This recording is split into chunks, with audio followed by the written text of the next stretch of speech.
राम जय जय राम श्री राम जय राम जय जय राम। ज्योतिष शास्त्र की चर्चा क्रम में आज राशियों की चर्चा हो रही है। राशियों का क्या महत्व है, राशियों के नाम व तात्पर्य पर काफ़ी कुछ बताया जा चुका है। ज्योतिष में राशियों का अत्यधिक महत्व होता है। कुंडली में ग्रह का फल राशि सापेक्ष होता है। चंद्रमा जन्म के समय नक्षत्र अनुसार जिस राशि में होता है वही मनुष्य की जन्म राशि होती है। चंद्रमा जो है जन्म के समय जिस नक्षत्र के अनुसार और राशि पे होता है तो वह मनुष्य की जन्म राशि होती है। जातक का नामकरण भी उसी राशि के अनुसार होता है। यहाँ तक कि जातक के गुणावगुण भी न्यूनाधिक रूप से उसी राशि से प्रभावित होते हैं। लग्न का आधार भी राशि है। प्रत्येक ग्रह भिन्न भिन्न राशियों में स्थित होकर मानव को अलग अलग रूप से प्रभावित करता है। क्योंकि ग्रह किसी एक राशि में उच्चस्थ होता है तो उससे सप्तम राशि में नीचस्थ होता है। स्वयं की राशि में स्वराशि तो मित्र ग्रह की राशि में मित्र राशि तो शत्रु ग्रह की राशि में शत्रु राशि होता है। राशियों से ही यह ज्ञान होता है कि कौन सा ग्रह किस ग्रह के साथ है, कौन सा ग्रह किस ग्रह को देख रहा है, या कौन सा ग्रह आगे चल रहा है और कौन सा ग्रह पीछे चल रहा है।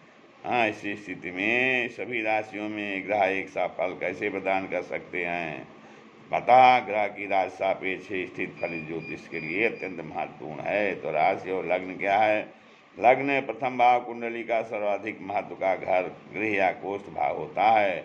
जिस प्रकार भूमि के मानचित्र को चुंबकीय उत्तर दिशा के अनुसार कागज पर सेट करके बनाते हैं, उसी प्रकार जन्म कुंडली को जन्म समय का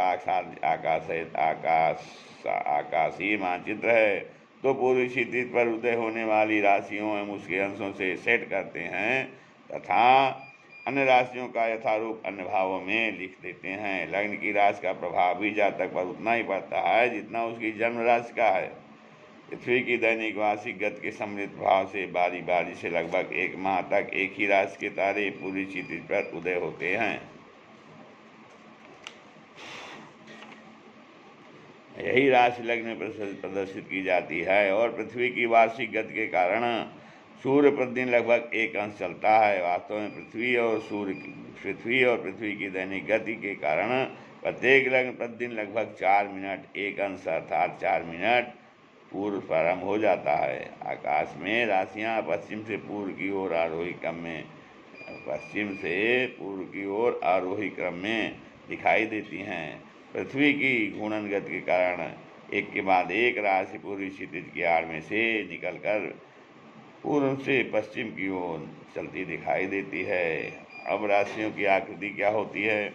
राशियां जो 12 होती हैं उनकी क्या आकृति होती है कि सम्मिलित नक्षत्रों द्वारा निर्मित काल्पनिक आकृति के आधार पर राशियों की आकृति निम्नानुसार मानी गई। मतलब जो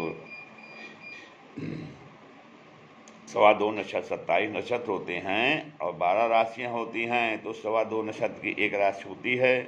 तो आपको उन राशियों में जो है उससे एक काल्पनिक आकृति जो बनती है राशियों की वो किस प्रकार की बनती है। जैसे पहले है मेष राशि। ये मेष जो है भेड़े के समान आकृति होती है। मेष माने भेड़ अर्थात भेड़े के समान आकृति होती है इस राशि की। अब वृष की टॉरस अर्थात बैल के समान, वृष माने बैल के समान आकृति होती है। अब मिथुन माने जोड़ा, पुरुष स्त्री का जोड़ा, पुरुष के हाथ में गदा तथा इसके हाथ में वीणा है, ये ऐसी आकृति है। और कर्क माने कैंसर के कड़े के समान आकृति है।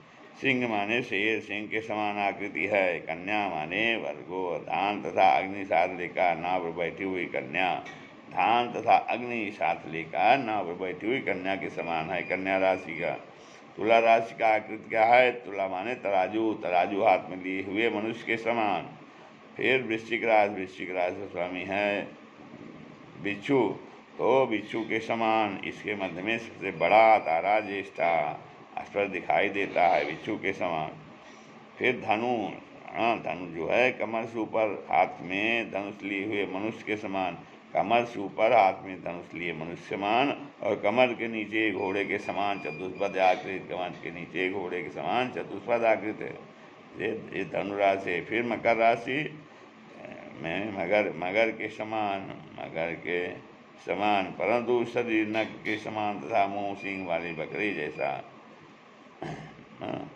और कुंभ राशि का आकार कैसा होता है?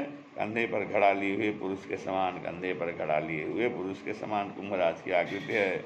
और मीन राशि की आकृति है, मीन माने मछलियाँ, दो मछलियों के समान, एक की पूँछ दूसरे की पूँछ पर। तो अब इस प्रकार से विभिन्न गुणों के आधार पर राशियों का वर्गीकरण भी आगे है। श्री राम जय जय राम, श्री राम।